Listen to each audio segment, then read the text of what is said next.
And we're Hello, live. and Hello. welcome to Paranormal Versus. I'm Kel Ridley, and this is my co-host Michael Koff, Hello. and and we're here with a special guest tonight, Jocky. Hiya.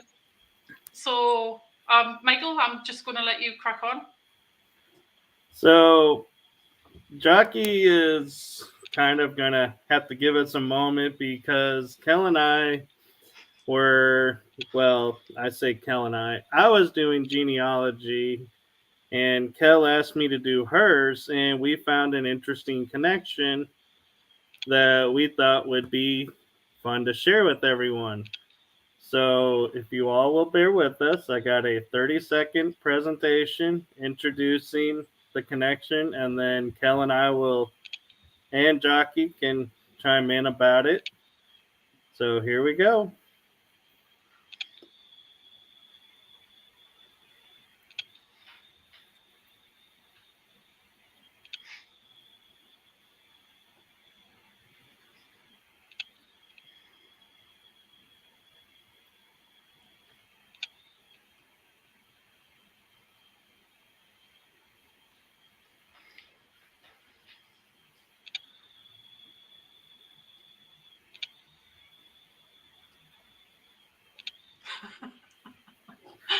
So, as you saw, Kel's 22nd great grandfather is Robert Bruce, who met my eighth cousin so many times removed, we won't even get into that met at a church, and my cousin was named the Guardian of Scotland after William Wallace resigned the position.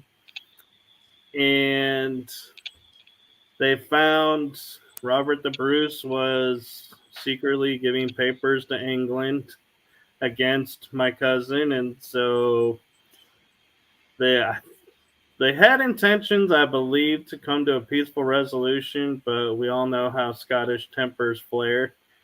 And Robert snuck a knife into the meeting and stabbed and killed my cousin.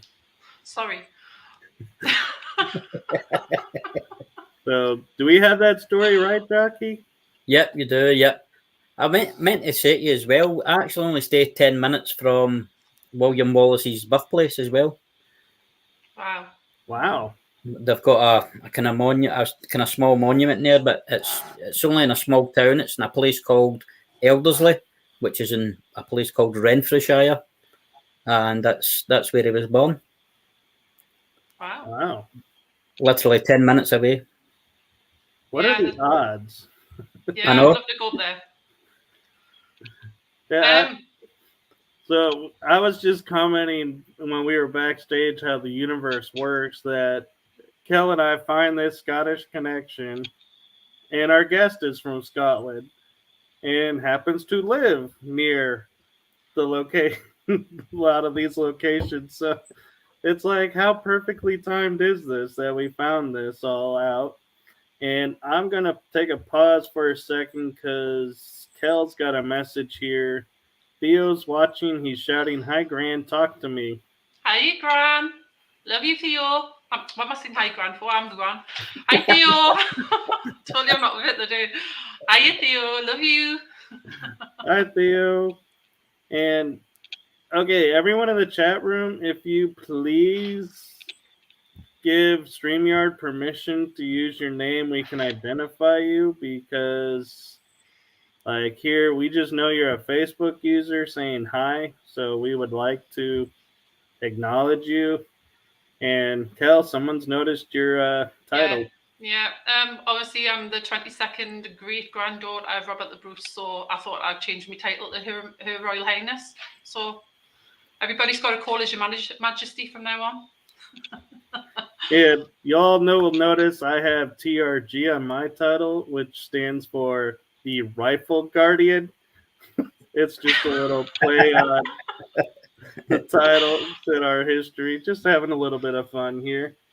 No, you'd have to fight this for that title now. If you notice, this is where I kind of do most of my pottering about. So what is it exactly that you do anyway? Well, obviously, I like to get in. I do paranormal investigations, but I also like to. How would you say? I kind of like to try and make affordable equipment something that's maybe slightly different than what's already on the market. So Right. I just come up with different things just to see. I don't know if they work as such, but it's a trigger object or a sensor object, so it's possible it could work during investigation. So I just try and make something that's maybe slightly different. Right. Do you have any examples you can show us of stuff Um, you've made? I don't have most of the stuff that I make is actually away. It's actually I gift a lot of it to paranormal teams that are just starting. I sell the odd item. Well, for example, this is just this was a music box that I'd made. Wow. Okay. And just put the, I don't know if you can see, and I've just put the group name on it on the side and on the top.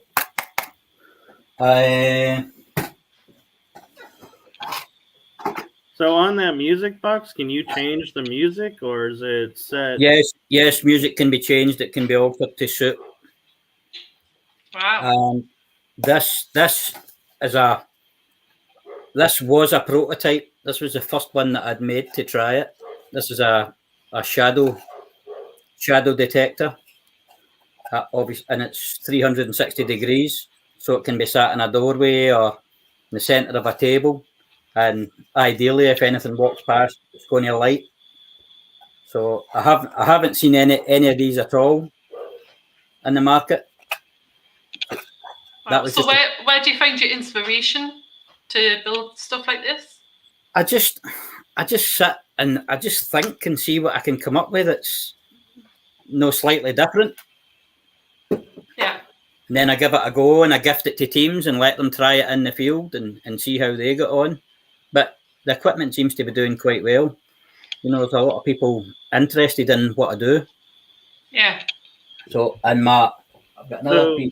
Question about your shadow detector. Does it log? Does it have like a log where it says, "Oh, we detected something in front," or No, it doesn't log it. No, it's just a visual that if it flashes in front or it flashes behind or either side, you'll see the flash. But it's not as yet. It's not got a log.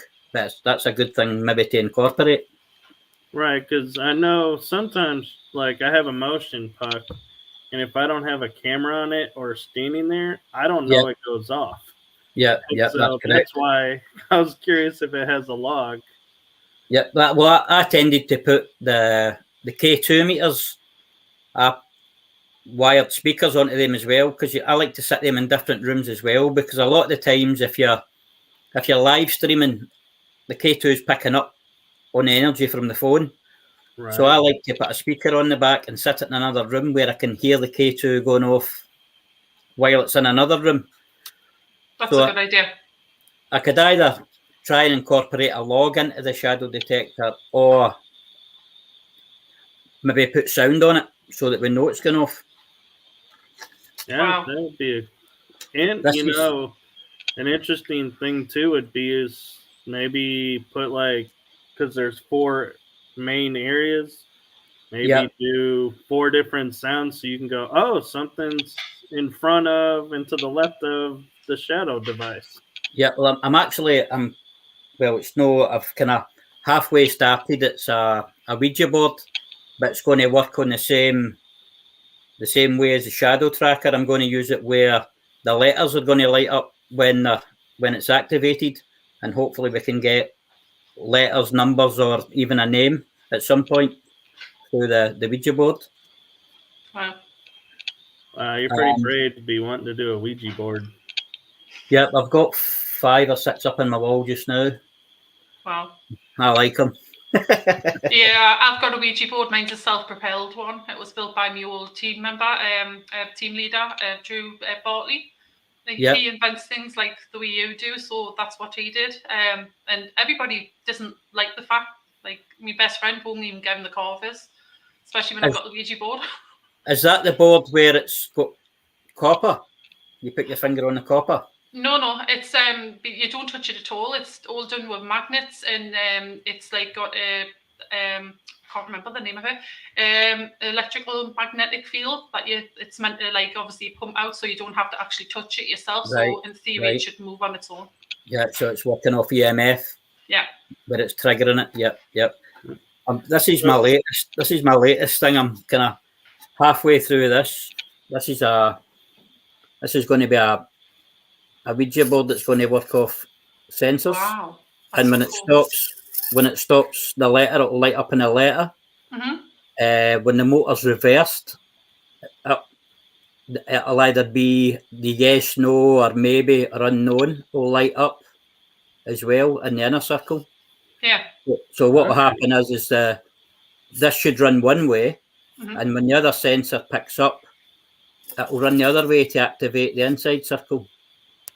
Wow. But this unit here will be left in a room where we are, and I'm going to have a couple of sensors coming off it, radar sensors, which I can place into another room or two rooms, and hopefully activate this from the other two rooms and see if we can get a response that way. So this is something I'm working on just now. That is so cool. That is cool. And yeah, going back to your shadow device, Leslie McDermott has a question for you, and I'm hoping I pronounced her name right. He says, if that's a prototype, how many have you made and have you changed anything?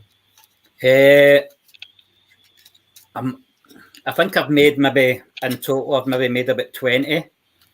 I've not made any changes as it was the kind of first. No, it was my first design, so I kind of stuck with it. It's working well. But now that I've come on and spoke to you, Michael, I think I'll be looking at either try to create a log or some kind of sound within the device. Yeah. Just to point out that Leslie's one of my team members and one of my best friends, so she's quite up to date with the technology and stuff like that. So she'll be quite interested in seeing what you've got. Yep. Well, I will be making changes. I think everything's always up for upgrading. Right. And I remember I first met you, online met you, when you built the square box. Oh. The yes, no, and all those light devices. Yeah, that's right. Again, it works on the same kind of principle. It's I've kind of made it into a pendulum board where the lights will light up yes, no, maybe, unknown. It'll also work from a pendulum as well if somebody wants to use a pendulum. It's more or less for a visual. When you're on investigation, people can see where it's lighting up, whether it be yes, no, or... Right. And how successful was that? Because I remember you were talking about you had just made it and were testing it out. We've had a good few responses from it. There's a few teams now have got it. I'm not sure what kind of responses they have from it. I don't speak to them. The people that actually buy them. But there's a few teams here in the UK now using them. So I believe that they would be working well. Okay. Another Facebook user says, do you need to use Wi-Fi or GPS for most of your inventions? No, definitely not. They're just standalone devices where they're just kept mobile. Can I just ask everybody who's got the Facebook user, they don't give the permission for StreamYard. The name's not gonna come up.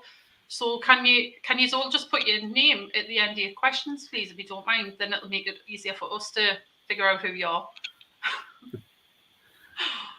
So one thing I was noticing, Jocky, on that device you were just showing us with the letters Yeah.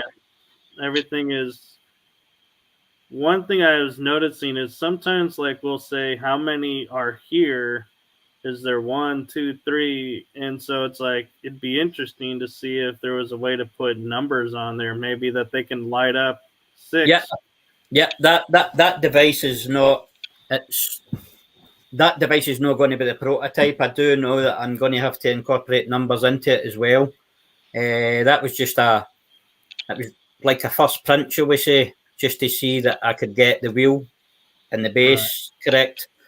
So now that that's all working that way, I can incorporate numbers in there as well. It'd be interesting to see if, I don't know if it's possible, because like a lot of times we try to ask the spirits what year is it, if there was a way they could light up a year, but I would think those devices would have to be too large to incorporate all the years. Well, it would be possible to build a bigger unit. Always looking for a way to improve. Yep. Matt Atkinson says, how does the equipment pick up all the anomalies? How does the equipment pick it? It's basically, most of it is motion, but use all different types of sensors to catch that motion, as it were. Whether it be infrared sensors, radar sensors, motion sensors, that's the way they'll pick up. I'm wondering, does it use some of the same as like the spirit boxes to get responses, or is that different because those are voice? Yeah, they're different. They're more,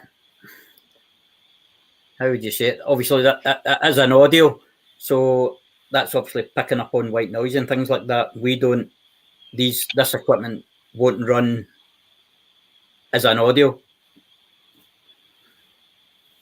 There's somebody that's keep asking about your dolls as well, mentioning your dolls. Oh yeah, I think pretty much everybody's done the dolls. The REM pod dolls and static dolls and musical dolls with K2s. I've been there and done all them. I try to look forward to something just slightly different than what's there. Yeah. So Matt's got another question that I get asked a lot too, and with you being an equipment maker, you may be able to answer better. Is how do you know what you're picking up is paranormal? Well, everybody debunks a lot of stuff, don't they? Like some of the sensors that I use as well, we'll try and debunk where we're in a location and maybe it's picked up on a bug, or a fly going onto the sensor. You're never guaranteed to know exactly if you're picking up the paranormal. You've just got to keep trying different things and debunk where possible. So I'm just kind of curious because a lot of your devices are of the non-audio kind of like REM pod, or like you're now working on the Ouija board, upgrading it. So what is your call to focus on those instead of branching out and doing some of the other like paranormal equipment and maybe improving on that? Yeah, well, I have kind of looked into maybe trying to upgrade on spirit boxes as well. I've not had the chance, I've not had the time to start that as yet, but I was kind of thinking, how could I improve a spirit box? So I'm kind of looking into that as well. I like to do a bit of homework, and find out exactly what's required for the project in hand. Right, because I can probably vouch for probably half of the paranormal investigator community of, if you could get rid of that white noise on the spirit box and make it clearer and easier to understand, I think you could probably make a mint at that. Yeah, well, I was actually talking to, I go out with another couple of teams, and we were actually talking about that just about 2 weeks ago. And we're setting the task that we're going to try and build a spirit box like that, where it's just quiet and only a response will come from it when it's needed. Yeah. That'd be cool. So Matt is obviously very curious in the developing stage, as he's wanting to know: do you use specialist or off-the-shelf components for your equipment? Typically, it's off-the-shelf components, but certain things or certain components try and modify them to make them perform slightly better. But most of the stuff is off the shelf. Yep. A lot of the chips and the modules, they're very expensive if you want to try and make one of these modules yourself. Obviously, you've got to go to PCB specialists to make these boards. I tried to do an EMF light unit module, and I was quoted, I think we were over £2,000 for 3 chips. Wow. So it wasn't cost effective. Mm. So it's off the shelf components just now. Yep. So do I'm you gonna actually? have to be right back because I gotta go see what my dogs are barking at, and I'm the only Yep. one here right now. So I'll be right back. Okay. I was going to ask. So do you actually test your equipment yourself at home, or do you just send it out into the field? Well, I make it at home. I try and test it at home, but most of the time, when it's complete, I'll take it out myself and I'll try it a couple of times in the field, just to see how it's going to react, how it's going to work. And then what I'll do, people obviously see it, and then on my page, and they'll say, well, can we get one or can we buy one? So that's when I end up just making a few. But I tend to help a lot of paranormal teams out, up and coming paranormal teams that can't really afford much. So Yeah. I tend to gift them it. Yeah. And let That's them generous. use it. Mm-hmm. And I've done that with a lot of the big teams in the UK as well. Mm-hmm. Wow. I've sent a few units out to some of the largest teams in the UK to test it. Mm-hmm. So wow. So have you had any really positive responses of certain ones, or is there one actual piece of equipment that people are really liking? I would say that my personal favourite is the music box. I love the music box. The music box always seems to respond well when it's set away somewhere else. But again, it could be a flyer, it could be a bug coming over the sensor, but that's the one that seems to give off most responses, whether it be paranormal or not. Yeah. So that's my favourite, even though there's a lot of music boxes out there, but that's my kind of favourite.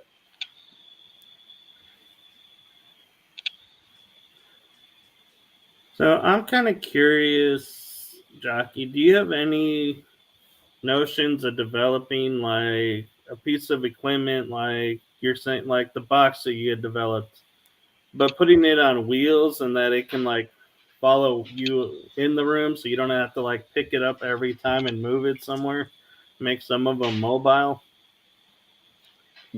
What do you mean, like put a chip in it, much like a drone, where it'll follow you walking through rooms, or not necessarily like drone? Well, you could do drone if you wanted to, or like you could mount it on like wheels, like you would do like a remote control car. I was actually just thinking the same thing there. Sorry, and being able to, like, say if you hear something and you want to go real quick to a room and check, you can have someone go, oh, and use like a joystick or something and drive the equipment into the room with you, so you don't have to stop, pick it up, and you can get to. That's actually quite a good idea, to be fair. Yeah. Have a camera mounted on it as well. Yep. Just put it on like an electric remote control car base, and just when it's ready, just go. And like you said, Kel, maybe a GoPro or something on it, or a full spectrum camera where it can go in the dark. Yeah. Yeah, that'd be great. Amazing. Yeah. You know, if you put a full spectrum camera on it, couldn't you also mount next to it a camera looking back that could record everything it's picking up and receiving for you? Well, So you you could don't put have a to. 360 camera on there. Yeah, that would be amazing. Yeah. Especially then if you there's don't have places to that have- you kind of get into, and it's like if it's like a tiny hole or something like that, Yeah, a little car can go through and a human can't. yeah, that's right. Maybe under a That'd be door, maybe under a doorway that's locked, but it's got a gap at the bottom. Mm-hmm. Right. And also, when you're investigating, you don't have to sit there and be focused on is the camera in the right spot to get the answers. Yeah. You just investigate and know the machine is doing everything. And Matt has chimed in with, can you mask out white noise by matching sampling the frequencies so one will cancel out the other, like how noise canceling headphones work? I'm not 100% sure on that, but I know that I can definitely mask out the white noise. That the white noise is not a problem, but I'm not sure how that would work the same as noise cancelling headphones. But there is the white noise can be removed successfully, no problem. I wonder if there's a way you could take an Ovilus, because they can voice responses, but there's no white noise. Yeah, well, see, to be fair, a lot of people want the white noise gone in these spirit boxes, but majority of the time it's the white noise that you're listening to. It's what's coming through the white noise. It's not what's coming through like the radio frequency. You're actually listening through the white noise for the white noise to be manipulated. Well, that's just my opinion. Well, then I'm wondering, is there a way like you can turn down the white noise itself so you can hear the differences better? Because that's my complaint, is I'll hear the white noise and I'll hear a response, but I can't make out what it says because the white noise is so You know loud. the problem. The problem is white noise. People don't like to hear the white noise, and that's the problem. It's an annoying thing, the white noise. But I think the white noise is where the answers lie. Right. I'm just meaning. Yeah, so that you can. Yeah, just I know what you mean. Just tone it down using using an equalizer, trying to bring it down where it's no as annoying and it's a bit clearer within the white noise itself. Right. Like you can hear, like if a spirit said Jocky, you could hear that over these white noise. Still have the white noise going, but be able to understand better and clear what you're getting. For example, like the old movies that Poltergeist, where she's the little girl sitting in front of the TV and the white noise is going, but you can hear what's being said. Right. Yeah, that would be nice, because that's what annoys me about the white noise is I cannot differentiate what's being said versus the white noise. Yeah, But I can hear different audio tunes. Like we have a grandfather clock that plays different songs that are just a micro beat off, and I can tell there's a difference. And he's like, "That's unusual. Most people can't." And I'm like, "Why can I hear that difference but not differentiate the white noise?" Yeah. It'd be nice to have it working that way. You're giving me so many different tasks now. We want royalties for this, you know. I'm when I leave here, I'm going to have to destroy everything I've built and start again. No, don't destroy. Just build upon. Yep. Yeah, I think it's good that you can actually do that. It's like amazing. Yep. Yeah. I'm over the next couple of weeks as well. I've got another project. I'm going to build. Is it the God's helmet? What's that? Do what? God's helmet. Okay, you're gonna have to explain this one. Right. Yeah. It's a helmet. Obviously, it's placed on the head. It's got electromagnets strategically placed for different parts of the brain. when these magnets, you've got positive and negative magnets, and it's meant to stimulate the brain, and it's meant to make you kind of a psychic, a medium, so to speak. It allows the brain to you say what your brain's telling you to say, and it's all through. It's harmless, and it's all done through strategically placed magnets on the helmet, which you can turn up and down. You know the strength of the magnet. Pretty harmless, but another great piece of equipment. So I'm going to be building that. What made you come up with the idea? Yeah. What made you come up with the idea for that? It's things I've seen in the past years ago, and the God helmet is about. But there's, unless somebody wants to pay £600, £700, £800 or dollars to get one of these, then nobody's going to own one. They're very few and far between. Nobody does them. Right. So I was thinking when you were describing this helmet, I remember, I think it was the show Ghosts of Morgan City, where they put a helmet on and it had a visor down, and they were able to see the spirit world and show what they were seeing, but they were getting side effects from it. Yeah, well, you can put down a visor. There is other people put LEDs, flashing LEDs, so that the magnets are on, the LEDs are flashing. It's meant to take away all your senses, you know, much like the Estes experiment. And it takes away all your senses. You've got your LEDs flashing, you've got your magnets running, and if you put on a pair of earphones as well, it cuts off all the senses, and it should work where your brain is telling your mouth what to say, basically. Wow, I gotta say, I'm not quite sure. You know, I'd be comfortable with that, because sometimes I gotta filter what's going through my brain before it comes out my mouth. In fact, I'll tell you where you will see a God helmet. There was a show that was on one of the Netflix, I'm not sure. 28 Days Haunted. I remember that show. Well, I think it was a husband and wife that were investigating, and I'm sure in one of the episodes he puts on a God helmet near the end. I'll have to go back and rewatch that. Oh, yeah. I'd have to try that. Yeah, well, I'm hoping to have one up and ready in the next 2 to 3 weeks. We've got a big investigation.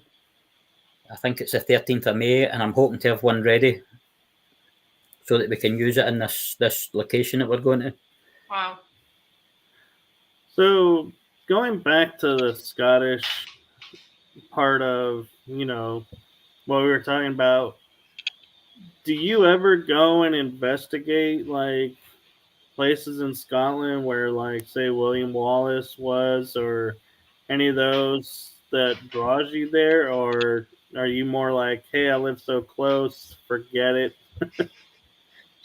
Well, I've did a few castles where William Wallace, his legends are meant to have been, but to be honest, we get fed up of castles here. You know, there's that many, and they're all in quite close proximity of each other, so it gets a bit tedious. There's some castles where we've got big dungeons and things, but you can never, you can't do a live stream or anything there. But I'm not as keen on castles.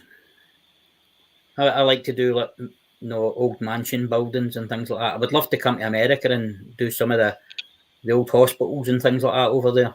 In the asylums. Sick of castles.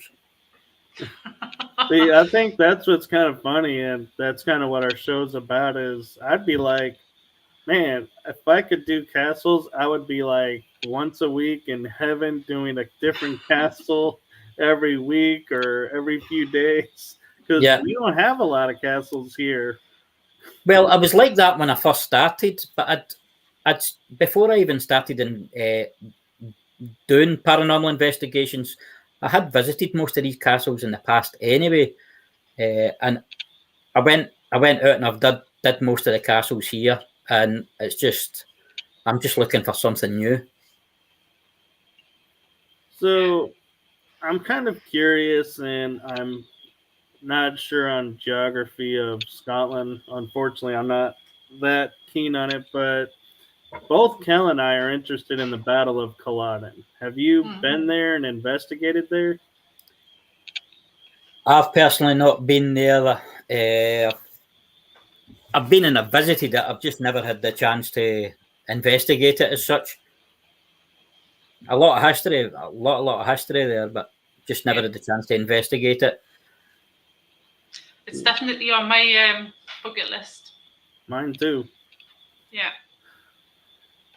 And so, where in Scotland have you investigated that you really like, and where are places like you're saying you're wanting to go to new places? So, where are some of those that you're wanting to get to?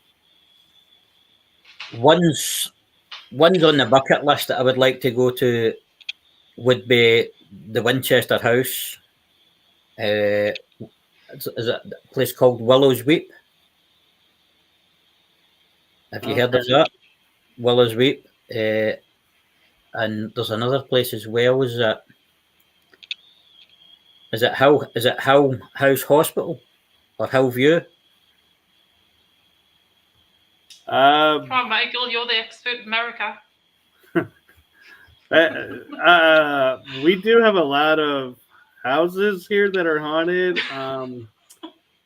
I have heard of Hell House, but I'm not sure if it's the same one that you're thinking of, because there's like two or three. That's the problem with here in America. Like, for example, we have Hill House like an hour and a half from my house. Then there's Hill House Manor, which is like an hour north of where I live. And then over like 3 states over is another Hill House. Yeah. Area. So it's like we like to reuse names apparently here in America. So it gets really confusing when people say, "Oh, I want to go investigate here," and you're like, "Oh wait, no, this isn't the one. I wanted to go to this one." We don't seem to have that problem over here. We don't we use loads of names. It's like there's only one Hadrian's Wall. Yeah, and how many times have you been there, Kel? Oh God, this again. You brought it up. Have you been to Hadrian's Wall then? Yeah. It's like 200 yards away from your house. Yeah. And I've never been. Investigated it once. No, I've been walked around. I haven't actually investigated. Oh, I thought you were investigating it the other day. No, I was going to go up, and obviously I couldn't get there, so I decided to stay, and it was raining. I went to Hadrian's Wall once when I was a teenager. Yeah. And it's just it is just a small wall in it. It's quite large in places, but it's just like a dry stone dike, isn't it?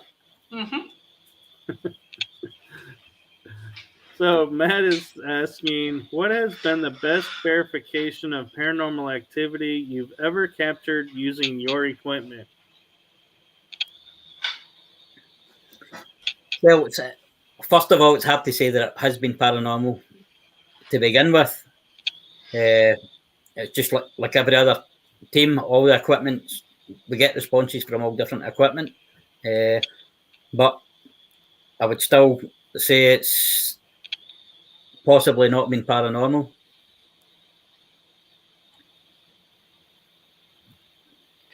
So where's your favourite place that you've actually been to investigate? Trying to think. We've been to that many. I enjoyed. There's a big thing about this, but I enjoyed 30 East Drive. I've been a couple of times, and that personally, to me, we've had quite good responses from 30 East Drive, but not everybody gets the response. It's a lot of money for an overnight stay, but personally, for me, I love 30 East Drive. I do think there's something about it. So what sort of things did you capture when you were there? Oh, well, we've had shadows, we've had good EVPs where we've heard growling. We've used, obviously, the SLS cameras. Get good responses there using that. But it's just, we've actually had REM pods and things going off. We used cameras and we put cameras through the whole house, and we had different responses in different rooms running on the camera. And we were getting REM pods going off on the bed upstairs, another device going off in the other bedroom. So we were getting quite good responses from each drive. What's your opinion on the SLS cameras as well? SLS cameras, in my opinion, if used in the right way, I think they're quite good. If you leave an SLS camera facing against a blank wall, a blank flat wall, that's the best way to use it, I think, because anything coming in or out, it'll map.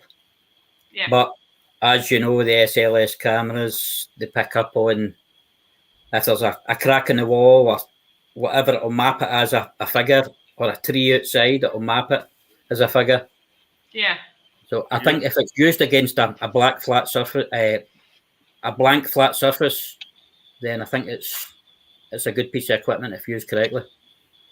Right. What do you think about the idea of a 360 SLS camera? Yeah, that would be good. Yeah. There'd be a lot of work involved in doing that, though, I think.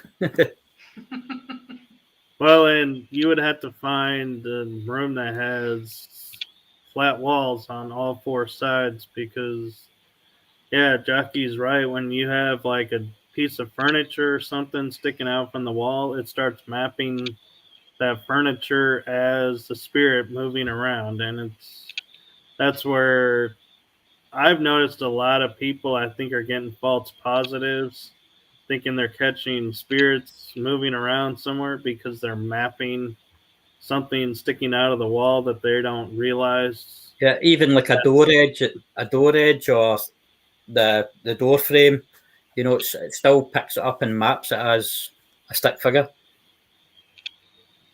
Yeah. Right. And have you used string lights? String lights, yeah. I've got the EMF string lights. I use them. Wow. That is probably my favourite piece of equipment is the EMF string lights, and I prefer to use them where there's no electricity. An abandoned building where there's no electricity at all. There's nothing can affect it. The phone itself doesn't affect it until you're like a couple of centimeters away. All the lights work independently. They'll only light up where the EMF is detected. Wow. And they're a really nice bit of equipment. So I have a question for you, Jocky, that might be a future piece of equipment. So EVPs are electromagnetic phenomenon that's picked up and translated into voice.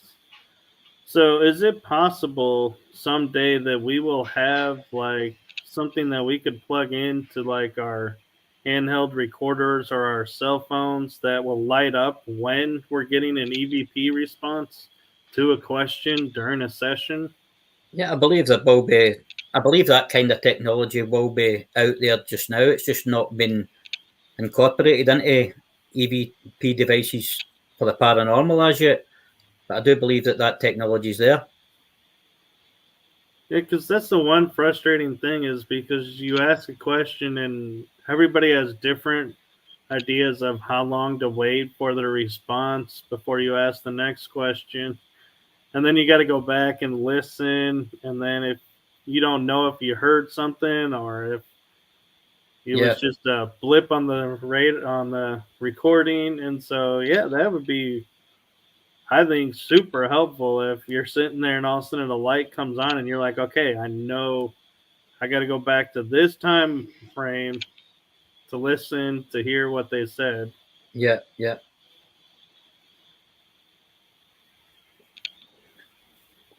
So how long have you actually been making equipment for and doing like research into the paranormal?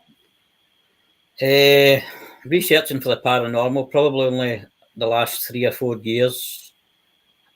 Making equipment, maybe the last couple of years, I've been making pieces and just dabbling really to see what I could come up with. But I've been doing that for maybe about 2 years. Right. But So what got you into it in the first place? well, I was thinking of this earlier as well. It's something from when I was a child. We played the Ouija board when I was a child, and we had things happen in the house after it. We were kids at the time, me and my friends, and we made a homemade Ouija board. Nothing ever happened, but it was in my house, and things started happening in my house for weeks after it, to the point where my dad was working away, and my mum had woke up that she had a choking sensation as though she was being strangled. So we actually, in the end up, we got the priest in to bless the house. The house had to be blessed. I had things, if I was lying with my hand out of bed at night, I was getting grabbed. And this was from childhood. And ever since then, I've always had an interest in the paranormal. I've just never ever really took up investigating, but it's always been an interest into why that happened as a child. Wow. Yeah, I find it kind of funny. You say we played with the Ouija board and nothing happened, and then you go, and then all this stuff started happening around the house. I'm like, could it be from the Ouija board usage? Maybe. Well, at that age, you're messing with the board. You don't know what you're doing. You're not aware. You're having to shut it down and do everything correct. So you don't know if there was that small chance that something had came through. Right. And Matt has a question, but it's one we've already touched on. And so, unfortunately, I don't know if you want to re-answer it or, unfortunately, Matt, you may have to go back to the beginning. But he's wanting to know where you find your inspiration from to invent all the equipment. It's much just sitting like everybody else does, and you overthink and you try and put that thought and try and make what you've just thought about. So you're just always thinking. You're just always trying to find out what's different.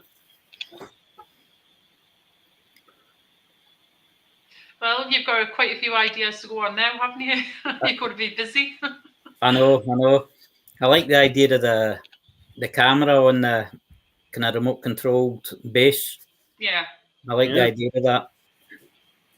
Yeah. And one of the other things I was thinking of too, like maybe doing instead of music, is maybe with the shadow box, have a deal that says, hey, motion detected east quadrant or quadrant 1, and then which quadrants are which. That'd be good as well. Yeah, well, like I said, the music can be changed to some kind of audio. So when it's played, obviously that would give you the alert. So could it be like any kind of audio? Yep. Wow. So it could be like the theme for Ghostbusters or something. Yep. But if you're going live on Facebook, if you're doing an investigation, then copyrights would kick in. So you've got to be very careful. Yep. Whereas, like Michael has just said, if you said that it triggered in the left quadrant or whatever, then obviously it's no copyright. It's just audio. Yeah.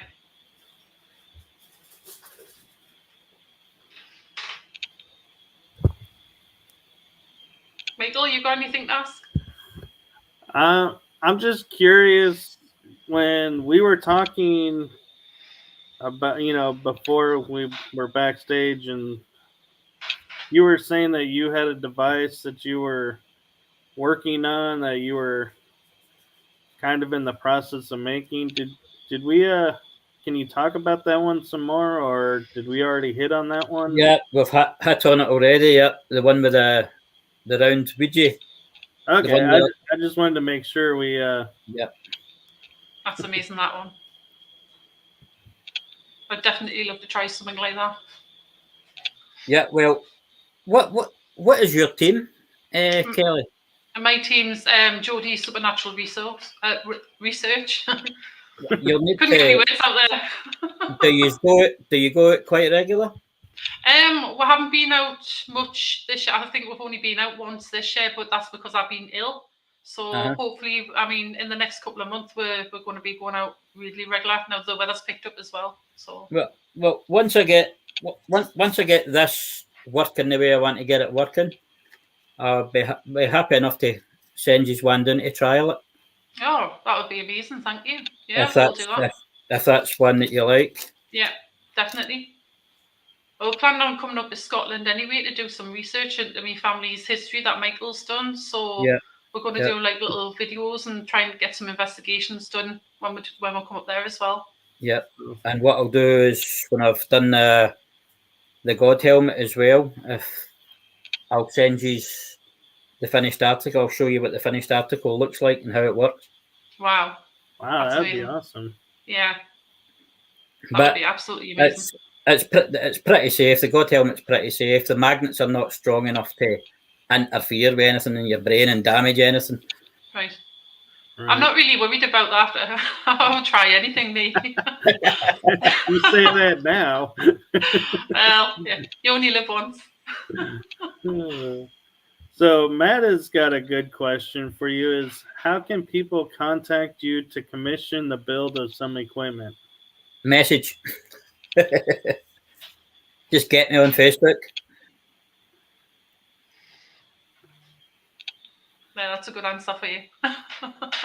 I'll be honest. That's how I found him, and he responds. I think we have been friends for a good couple of years, Michael. We have, and we talk here and there. Yep. It's kind of hard for me being in the States to go when you are sharing your equipment and going, yeah, that'd be great, because it's like, yeah, I know it costs an arm and a leg to ship to the U.S. I don't think it's that expensive, to be fair. It is. Yeah. I'm saying that the last time I sent something, I think we were only about £25 or something to send it across. Yeah, I did a small parcel about 2 years ago, and it was £22. Chances as prices have went up like everything else then. Mm-hmm. Yep. Yeah. Unfortunately. Oh, you got a fan in the chat group. They said Paranoia UK is Jocky Solomon Mackay's page. Yep. I don't know who that is. Facebook user. Yeah, someone says, I can't believe I missed most of this. Well, the fortunate for you is as soon as we stop, it'll be on replay, so you can catch it right away. I'm thinking it's Pat is the one who is sharing that Paranormal UK is your page. Patricia, maybe? I'm just wondering what it was that Matt wants to commission you to make. I wonder what it is. Yeah, it's got me thinking there now as well. Do you want me to let you know when I get the message? Oh, it's all right. You'll tell us anyway. I'll ask him after this. I think Pat is saying, yeah, it's Patricia. See, with a lot of my equipment as well, I wasn't overly confident when I was building it, and that was the reason I tended to gift a lot of it. Mm-hmm. But everything seems to work as it should. But I just felt, and within myself, that is it all right? Is it working? Will it do its job? Right, and I'll be honest. One of the reasons why I kept I know you had your reservations about being on a podcast. Yeah. And everything because you're more in the equipment. And I've been talking with Kel and some others. And it's like, we really need to share some of these independent equipment makers because everyone's like going to the top name people spending a fortune. And you may be at like half the price for equipment that's just as good, and Probably less than half the price. Yeah. I try to be as fair as I can where possible. yeah, and so that's why I kept saying to you, yeah, it'd be great to get you on the show, is to get your name out there and share it Definitely. out so that people in the UK, especially, if they're like, man, this equipment's not working really well, Yeah. they can reach out to you and go, hey, can you make this work better or not be so? I will be honest. Chat shows are way out my comfort zone. I'm more into building my equipment and going out, and I'll go live on an investigation. I'm quite happy there. Just a bit out my comfort zone on a chat show. Yeah, we But don't bite. no, no, on the first show, as you said. So Well, Facebook we used to be user says uncomfortable. your Yeah. your equipment's amazing and very reasonably priced. Yeah. Yeah, and Michael, we used to be uncomfortable when we used to first start these shows, didn't we? Yeah. Yeah. We got used to it though. Yeah, don't get me wrong. I can go and live stream a paranormal investigation, and I'm fine in front of the camera doing my thing. I think it's just my mind's obviously in the investigation, and I'm quite happy in front of the camera. Yeah. Yeah. One thing about me that I was talking with on another podcast show that I do, and it's kind of funny because I give this persona of being outgoing, extroverted, really talkative, when in fact my true nature is shy. Like if you put me in a room full of people, I will probably talk to 3 out of 20 people and consider I did my mingling job. That's what I'm comfortable with. Well, I'm not comfortable going to everybody. you've not been shy tonight. Kel's hardly had a word in. I know, I can't even get a word in edgeways this week. It makes a change. Matt says, obviously you need to invent some spirit goggles. That's a good idea. Yeah, there's all sorts of good ideas out there. It's just getting them into putting them together. Yeah. And figuring out if you have the equipment to make them. Well, it's not so much that. It's just working out your electronic capabilities. Is he talking about actual spirit goggles, or we're talking about like beer goggles here? I think much the same. Put on the goggles, take 9 pints, and you'll see whatever you like. Exactly.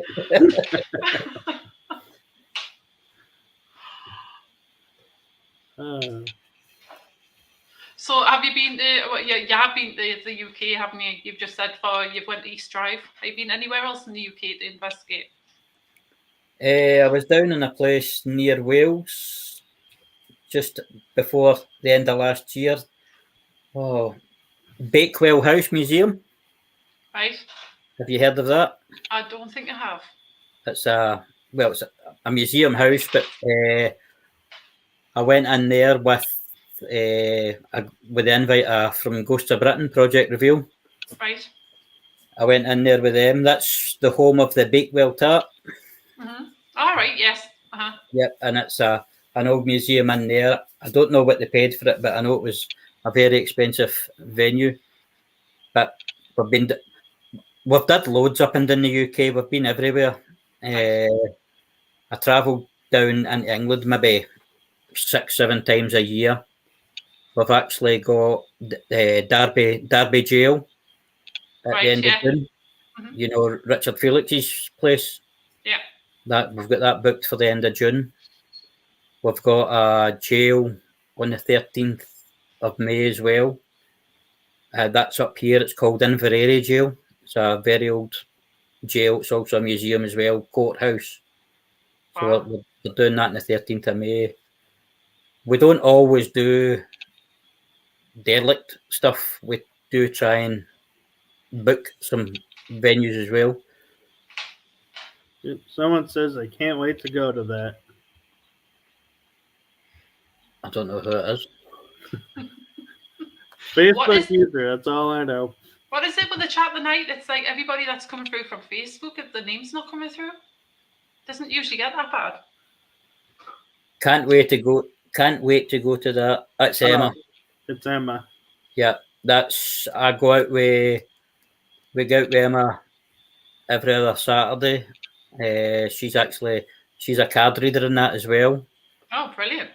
She's called All Things Spiritual and Paranormal, and we all go out together. We always go out together every Saturday. She's from a haunted area. She lives in Edinburgh. Right. Yeah, I know Edinburgh. Yeah. So I was just going to ask you, have you ever investigated the tunnels under Edinburgh? I've never investigated it. We were invited into a bar in Edinburgh, and it goes into the vaults of Edinburgh, and we were allowed to go in there and then do an investigation there, which was part of the vaults, and it's directly beneath the witch's circle in the vaults. We went and did that. We were invited into that. We've been invited to go back at any point as well. Wow. So that's cool. I've been to Mary King's Close. I've been there before. Yeah, I think Emma, who's on chat, she's done Mary King's Close. Yeah, that place is amazing. Yeah, there's a lot of history in Edinburgh. Mm-hmm. Yeah, they've got that. What's that graveyard called? Is it Greyfriars? Greyfriars. Yep. Yeah, I've heard loads of stuff about that place. Yep, Emma on chat. She's been to all the areas as well. Wow. But I think a lot of the places now, they don't allow you to film it as such, live stream and things. Right. I don't know what, there's some kind of rights thing that is saying that you're not allowed to go in and film. Oh. I kind of get the feeling it's because they don't want it to become a place like where people are going to come and mistreat the area. Like no, I think it's more for money, I think. Well, yeah, there's that too. You can pay to do these things, but even though it's public, but you're not free to move around them and film and stream in these places unless there's money that goes across. Typical. That's the worst thing about the paranormal, though. Lately, it's all about money. Yeah. Not about the research. And it's a lot of these venues, that's the price of some of the venues, you know, for maybe 4 hours, for 10 o'clock to 2 in the morning, and you can pay anything for £300 to £1,000. Wow. In some of these locations. Yeah. It's getting ridiculous.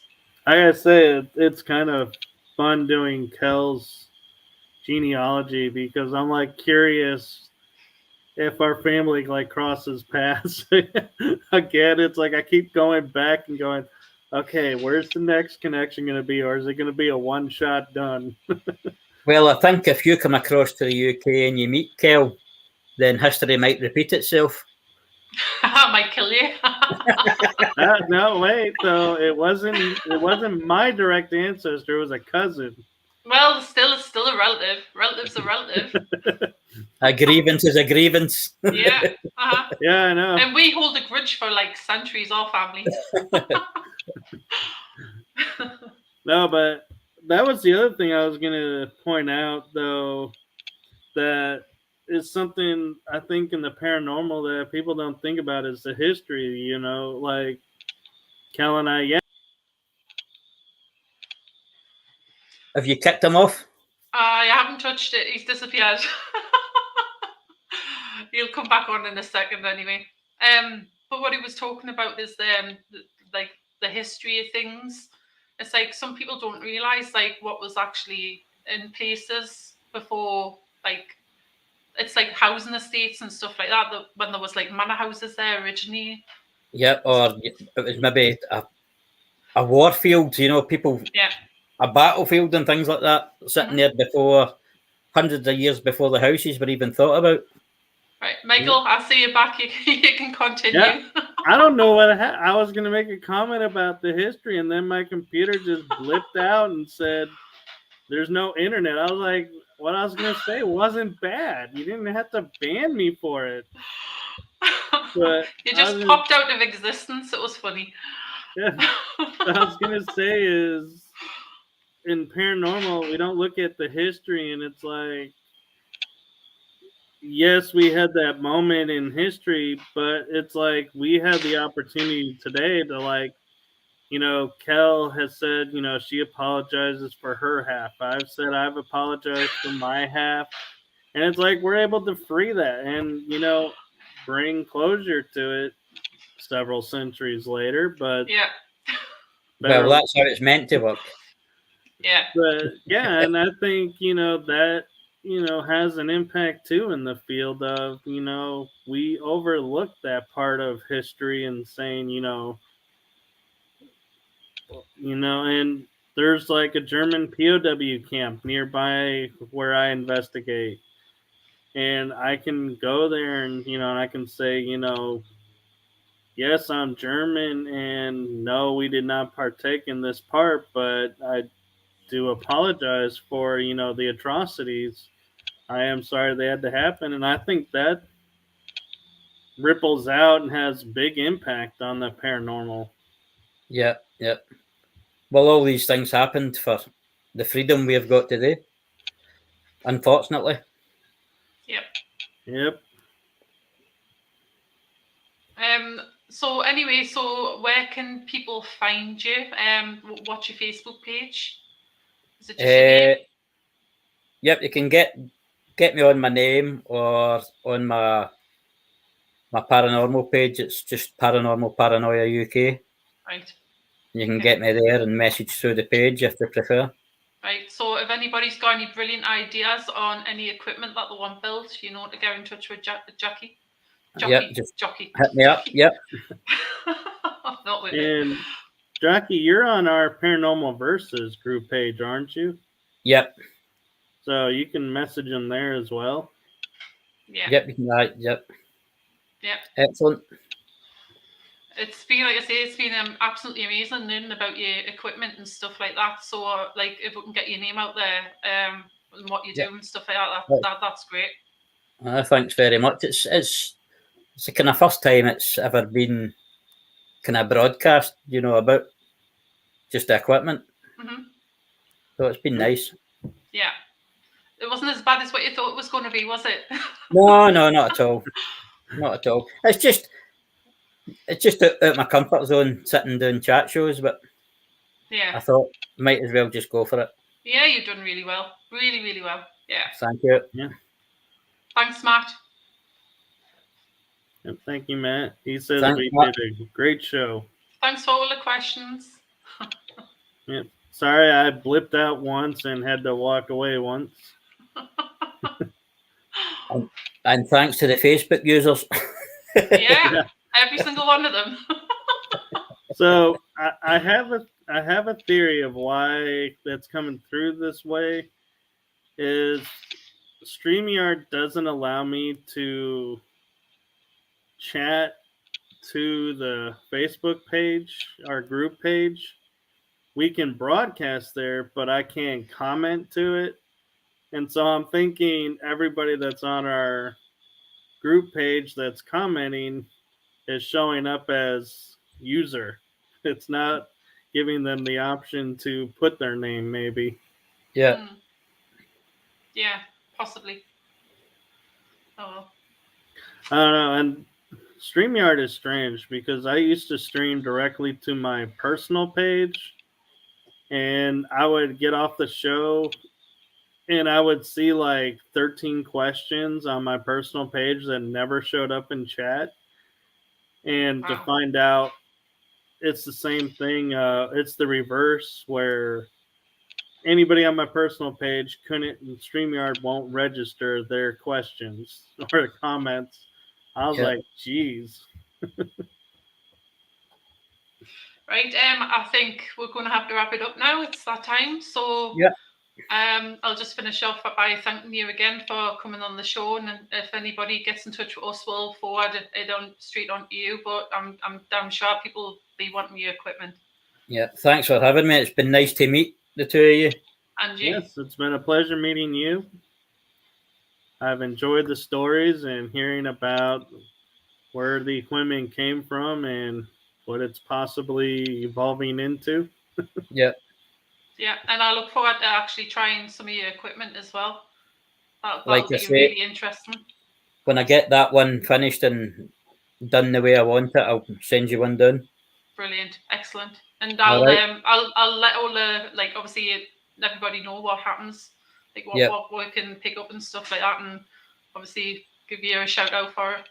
Yep, and we'll see what I come up with in the next few weeks. Yeah, that'll Yeah, be interesting. I'll keep you in the loop. That'll be yeah. good. Feel free to share all any of your equipment to the Yep, no group problem. chat, or not group chat, the group page. Yeah. Okay, Doc. Michael, do you want to close up this week? All right. So thank you to the chat room. Thank you to our awesome guest, Jocky. Thank you to history for, who would have ever thought in the UK and the US we actually would have a legit connection. But I will say this to all who are watching this and going out this weekend: have fun, get great evidence, and always be mindful of the history of where you're at, because you never know what impact it may have on you or someone around you. Good night, everyone. Good Good night. night.